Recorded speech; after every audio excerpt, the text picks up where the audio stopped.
believe that knowledge is the basis of everything. It is because of education that people and nations progress. Nelson Mandela, who changed the world himself, said, "Education is the most powerful weapon which you can use to change the world." Do you want to end poverty? Do you want to stop terrorism? Do you want to end hunger? Then you need to make sure that we get the most out of our investment in our nation's educational system.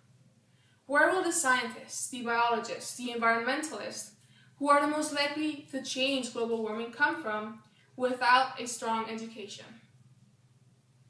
Solving the problems with the funding of our educational system will lead to many of the other problems being solved as a natural consequence. We, the American people, can help to solve these problems. If we change the educational system, then we can change as a people, and eventually we change the future of the world.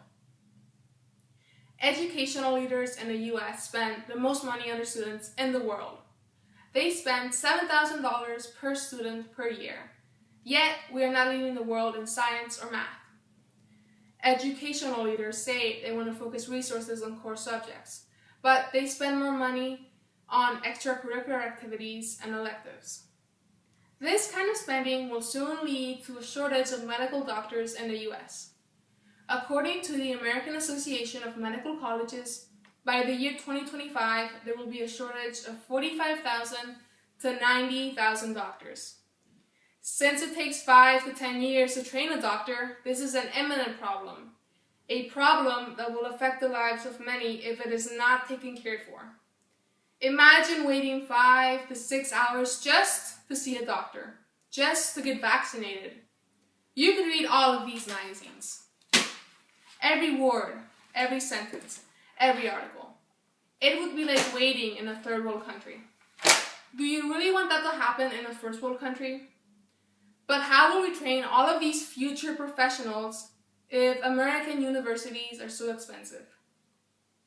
American upper education might be the most expensive in the world, but upon completion, it offers some of the best employment opportunities. So we need to ensure that there is plenty of money available for scholarships. Scholarships that will prevent our generation and the future ones from graduating from college with an anchor of student debt tied around their necks.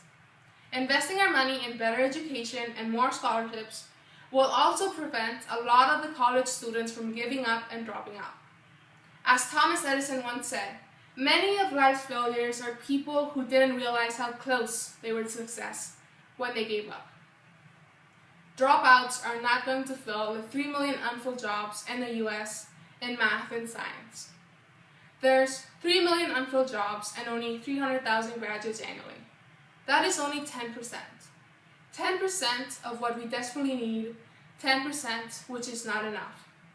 We need to change this soon because without the proper education, the nation will collapse and a million more problems will surface.